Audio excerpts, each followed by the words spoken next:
मैं मेरे देश के प्रधानमंत्री के साथ हूं।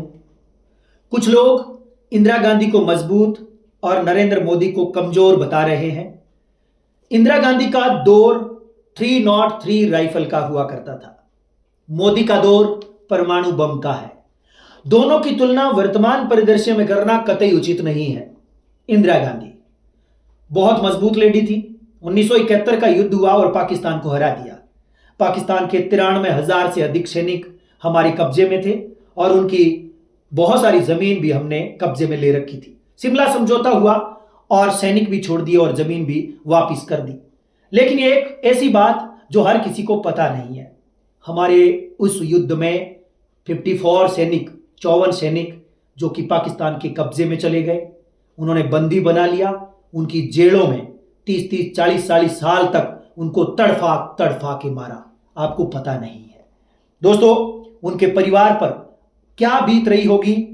आज तक उनके परिवार के लोग खून के आंसू जी रहे हैं, खून के आंसू रो रहे हैं। एक और बात, 1975 में इंदिरा गांधी ने इमरजेंसी लगाई थी। आप कह रहे हैं आयरन लेडी है, मैं मान रहा हूं, लेकिन गौर से सुने। हमारा संविधान जिसको बाबा साहब ने बनाया, इंदिरा ने उसको खत्म करने की कोशिश करी। इंदिरा गांधी ने 1975 में इमरजेंसी लगाकर संविधान को खत्म करने की कोशिश की, हमारे लोकतंत्र का गला घोटने का प्रयास किया। यह सब आपको नहीं दिख रहा। केवल 1971 वाली वो बात जिसमें पाकिस्तान के सैनिक कब्जे में आए, बस वही बात याद आ रही है आपको। आगे भी एक और इंपॉर्टेंट बात, इंदिरा जी के समय नसबंदी करवा दी गई। दोस्तों, आप कह रहे हैं कि इंदिरा गांधी पश्चिमी देशों के प्रभाव में नहीं आई, उनकी बात को नहीं माना। आप गौर से देखिए, एक रिपोर्ट है, वो रिपोर्ट कहती है कि पश्चिमी देशों के दबाव में आकर के इंदिरा गांधी ने 1975 में आपातकाल के दौरान हमारे देश में नसबंदी करवाई थी। जबरन लोगों को पकड़ पकड़ के नसबंदी करवा दी गई। काश आप लोग उस जमाने में होते, ताकि आपकी वहां उस समय नसबंदी होती, तब आपको पता चलता कि कौन मजबूत है और कौन कमजोर। लोग कह रहे हैं इंदिरा ने अब तक, यदि आज इंदिरा होती, आज इंदिरा गांधी होती, तो अब तक पाकिस्तान को ठोक देती।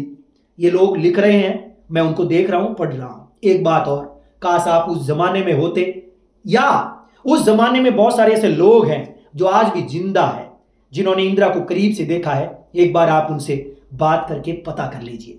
आगे, प्रधानमंत्री मोदी जिसने विंग कमांडर अभिनंदन को मात्र 60 घंटे में पाकिस्तान से छुड़वा लिया था। आपको पता है, पहलगाम आतंकी अभी जो हमला हुआ, हमने घर में घुस करके 9 आतंकी ठिकानों को नष्ट कर दिया। ये मोदी है। आप कमजोर बताने की भूल कर रहे हैं। दोस्तों, किसी के घर में घुस करके मार देना, आतंकी ठिकानों को नष्ट करना, और यह भी है कि ये जो हमने हमला किया, इसमें 100 से अधिक पाकिस्तानी आतंकी मार दिए गए। उरी हमला हुआ 2016 में, सर्जिकल स्ट्राइक हुई, घुस करके मारा। पुलवामा हमला हुआ 2019 में, बालाकोट एयर स्ट्राइक हुई, घर में घुस करके जैश ए मोहम्मद के ठिकानों का तहस नहस किया। यह सब आपको नहीं दिख रहा। वर्तमान में भारत की अर्थव्यवस्था तेजी के साथ बढ़ रही है, विकसित देश बनने जा रहा है। 2028 में दुनिया की हम तीसरी सबसे बड़ी अर्थव्यवस्था बनने जा रहे हैं।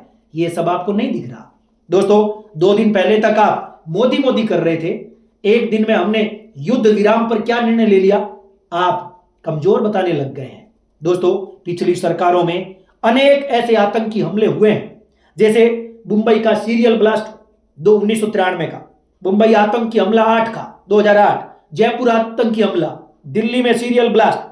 क्या पिछली सरकारों ने मुंह तोड़ जवाब दिया इनका? किसी का भी नहीं दे पाए। दोस्तों, एक बात और, आपके जहन में और मेरे जहन में युद्ध पिछले कई दिन से चल रहा था, और आप और हम चाहते थे युद्ध हो जाए, पाकिस्तान को नक्शे से मिटा दिया जाए। लेकिन इससे नुकसान किसको होगा? इसकी जो भरपाई है वो कई सदियों तक नहीं हो पाएगी।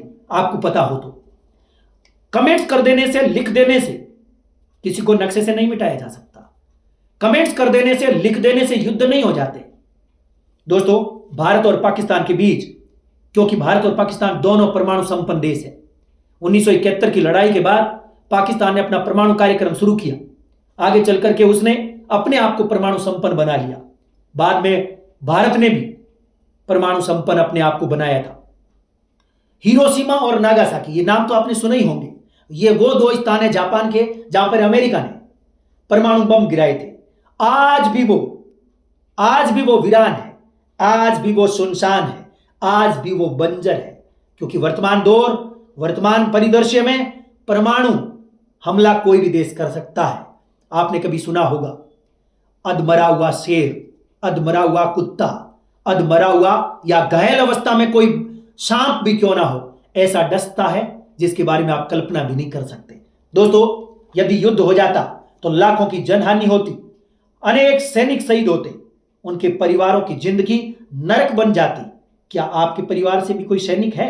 यदि आप ऐसा कमेंट्स कर रहे हैं तो दोस्तों, जिन घरों के सैनिक शहीद हुए हैं, आप एक बार उनके घर जाकर के एक बार भ्रमण करके आओ उनके घर पे, उनकी स्थिति कैसी है। आपके कमेंट्स लिख देने से युद्ध नहीं हो जाना चाहिए। विश्व के अधिकांश देश, दुनिया के अधिकांश देश तो चाहते हैं कि भारत युद्ध करे, क्योंकि भारत वर्तमान में जिस गति के साथ विकसित देशों की श्रेणी में जा रहा है, दोस्तों, जिस गति से भारत विकास कर रहा है, ये दूसरे देशों को पच नहीं रहा है। क्योंकि युद्ध होगा तो उनके आयुध बिकेंगे, हथियार बिकेंगे और वो आगे जाएंगे, हम 20 साल पीछे चले जाएंगे। एक युद्ध होने से आपके घरों में यदि लड़ाइयां होती है तो लड़ाई होने पर आपको थाने कचहरी के चक्कर काटने पड़ते हैं, आर्थिक और मानसिक शारीरिक हानियां होती है, कई दिनों तक आप आगे नहीं बढ़ पाते। ये तो देश की बात हो रही है। दोस्तों, 2028 में भारत दुनिया की तीसरी सबसे बड़ी अर्थव्यवस्था बनने जा रही है। मोदी, मैं मजबूत कह सकता हूं, साहसी कह सकता हूं, लेकिन अंत में एक ही बात कहूंगा दोस्तों, एक बात जो इंपॉर्टेंट है मोदी के लिए अंत में, मोदी साहसी भी है, मोदी दूरदर्शी भी है, मोदी घर में घुस करके मार सकता है, मोदी है तो मुमकिन है। एक बार फिर से मैं मेरे देश के प्रधानमंत्री के साथ हूं।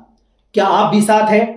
तो आप लिखें, कमेंट्स में लिखें, ज्यादा से ज्यादा शेयर करें, स्टैंड विद मोदी। जय हिंद, जय भारत, शुक्रिया, नमस्कार।